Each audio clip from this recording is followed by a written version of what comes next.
Hello students, आज की class में हम पित्त एवं अग्नि में समानता या सामंजस्य देखेंगे और भिन्नता देखेंगे।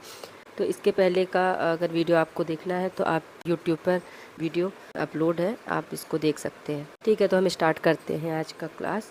समानता। अग्नि रेव शरीरे पित्त अंतर्गत। जो अग्नि जो है पित्त के अंतर्गत होती है। अग्नि पित्त के अंतर्गत अंदर ही होती है। चक्रपाणी के अनुसार यह अग्नि बाह्य सृष्टि की ज्वाला से भिन्न है।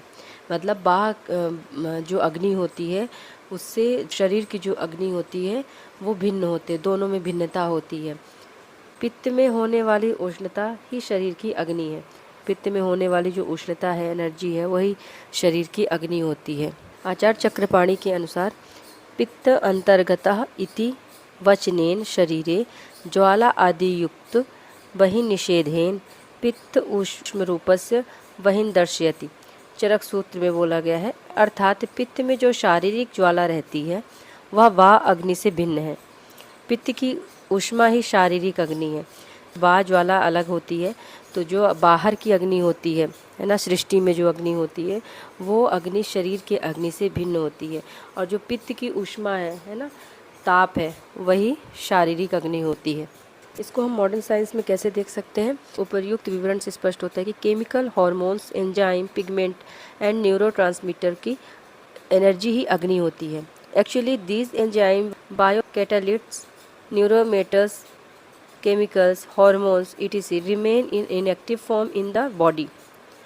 Their active form when take part in chemical reaction in the body and generate energy that it is called agni. जैसे proenzymes are inactive enzyme and lactase in an active enzyme. ना खलु पित्त व्यतिरेक आदन्यो अग्नि रूप लभ्यते। अर्थात पित्त के अतिरिक्त अन्य कोई शारीरिक अग्नि प्रतीत नहीं होती है, क्योंकि आग्नेय भाव के कारण पित्त के दाह, पाक आदि कार्यों में वृद्धि होने पर अग्नि के समान ही उपचार किया जाता है ना। तो ये बताने कि अग्नि के अलावा कोई और शारीरिक अग्नि प्रतीत नहीं होती। पित्त के अतिरिक्त जो पित्त है वही अग्नि है ना। तो समानता हम लोग देख रहे हैं कि समानता में क्या है कि पित्त के अतिरिक्त और कोई अग्नि नहीं है। ठीक है, कि क्योंकि आग्नेय भाव के कारण ही पित्त में दाह है। ठीक है, पाक आदि कार्यों में वृद्धि होने पर अग्नि के समान ही उपचार किया जाता है। अगर कभी पाक हो गया तो उसमें जो उपचार किया जाएगा वो अग्नि के समान ही उपचार किया जाएगा।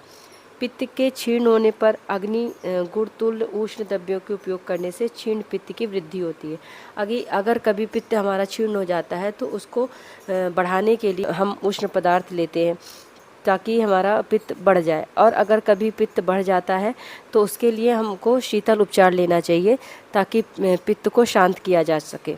अग्नेत्वात् पित्ते दहन पाचन आदि भी प्रवर्तमाने अग्नि वदुपचारः क्रियते अंतरग्निरिति। अर्थात पित्त की अग्नि महाभूत से उत्पत्ति हुई है।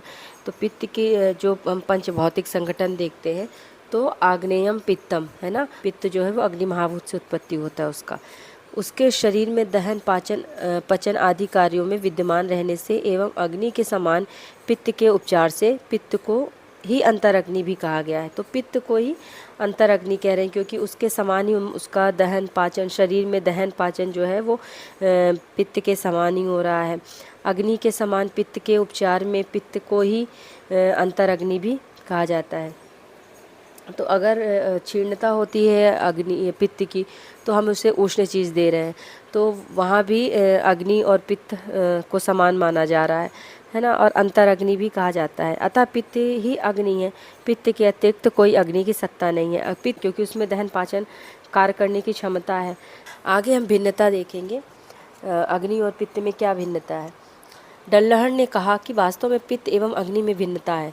चिकित्सा की दृष्टि से आचार्यों ने इन दोनों को समान बताया। चिकित्सा की दृष्टि से अगर मतलब चिकित्सा करेंगे तो पित्त और अग्नि की समान चिकित्सा करेंगे। भिन्नता बहिन गतो अन्यथा, अर्थात अग्नि पित्त से अलग है। ये आचार्य डल्लहर ने कहा है। कुछ आचार्यों ने पित्त एवं अग्नि में भिन्नता के कई उदाहरण दिए हैं, जैसे घृतस्य अग्निकरम पित्तनाशकत्वम, अर्थात घृत अग्नि का वर्धन करता है एवं पित्त का नाश करता है। मतलब अगर घृत को हम लेते हैं पान करते हैं या खाते हैं तो वो क्या अग्नि का वर्धन करता है एवं पित्त का नाश करता है। तो पित्त का नाश कर रहा है और अग्नि का वर्धन कर रहा है, तो मतलब दोनों अलग अलग हुए ना, तो ये दोनों में भिन्नता हुई। घृत एक ही समय में अग्नि का वर्धन करता है और तथा पित्त का शमन करता है। अतः पित्त एवं अग्नि दो भिन्न तत्व हैं। वास्तव में अल्प मात्रा में लिया गया घृत अग्नि का संदुक्षण करता है। ठीक है, तो अगर अल्प मात्रा में हम घृत ले रहे हैं तो वो क्या करता है, संदुक्षण करता है, मतलब अग्नि को बढ़ाता है। और अगर ज़्यादा मात्रा में लेते हैं तो वो पित्त का शमन करता है। ठीक है, दीपन का भी कार्य कर रहा है ना। जैसे हम देखेंगे, तीर्ण गोमय आदि गोबर उपले पर गिरी अणुमात्र अग्नि ईंधन में पड़ी अग्नि की वृद्धि करता है। जैसे हम अगर उपले और कंडे में अगर घृत की कुछ बूंदे डाल देते हैं तो वो अग्नि को जलाने में काम करती है ना, तो ईंधन का काम करता है वो। जैसे गाड़ी चलाने के लिए पेट्रोल डीजल की ज़रूरत होती है। अगर ज़्यादा मात्रा में हमने घृत का पान कर लिया या अति मात्रा में घृत ले लिया तो घृत अपने गुण से मधुर रस होता है उसका, और शीत वीर होता है एवं विपाक उसका जो होता है वो मधुर होता है। तो उससे क्या होगा, पित्त का शमन हो जाएगा। तो रस में मधुर हुआ और शीत वीर है एवं मधुर में विपाक है ना। तो ये सारी चीज़ें क्या करती हैं, पित्त का शमन करती हैं। तो घृत ज़्यादा मात्रा में लेने से पित्त का शमन होता है, और अगर थोड़ी मात्रा में लेते हैं तो वो अग्नि का संदुक्षण करता है और दीपन का कार्य करता है। अन्य उदाहरण के रूप में दिवा स्वप्न पित्त की वृद्धि करता है पर अग्नि का शमन करता है। इस तरह से तो दोनों अलग अलग हुए ना, कि एक दिवा स्वप्न से पित्त की वृद्धि हो रही है लेकिन अग्नि का शमन हो रहा है, अग्नि कम हो रही है, अग्नि मंद हो रही है ना। फिर तीसरा है, इसके अतिरिक्त पित्त के भेदों का विवेचन किया जाए तो स्पष्ट होता है कि अग्नि और पित्त में अगर पाचन की दृष्टि से देखा जाए तो अग्नि और पित्त में कोई भिन्नता नहीं है, केवल पाचक पित्त की बात कर रहे हैं। रंजक पित्त हो गया, साधक पित्त, आलोचक पित्त, भ्राजक पित्त, इन सब में भिन्नता पाई जाती है। टीकाकार डल्हण के अनुसार सुश्रुत सूत्र में बोला गया है, द्रवम स्निग्धम अधोगम च पित्तम वहिन गतो अन्यथा, अर्थात पित्त द्रव एवं स्निग्ध होने से अधोगामी होता है ना। तो आचार्य डल्हण क्या कह रहे हैं, पित्त द्रव और स्निग्ध होता है इसलिए वो अधोगामी होता है, जबकि अग्नि की गति उसके विपरीत होती है। ठीक है, ये अधोगामी है, ये नीचे की ओर चल रही है, और अग्नि की गति ऊर्ध्व की ओर चलती है, मतलब इसके विपरीत है। तो ये अधो है तो वो ऊर्ध्व होगा। अतः उपयुक्त विवेचन से स्पष्ट होता है कि पित्त एवं अग्नि गुणानुसार एक होते हुए भी भिन्न है। गुण के अनुसार एक है पर वो भिन्न है, गुण के अनुसार एक होते हुए भी भिन्न है। चिकित्सा की दृष्टि से इन्हें एक ही मानकर चिकित्सा की क्रिया की जाती है। चिकित्सा की दृष्टि से इन्हें एक मानकर, अगर पित्त क्षीण हो रहा है उष्ण पदार्थ लेंगे, और अगर बढ़ रहा है तो उसमें शीतल पदार्थ का पान करेंगे या पित्त शामक द्रव्य ही लेंगे। तो चिकित्सा की दृष्टि से इन्हें एक ही मानते हैं।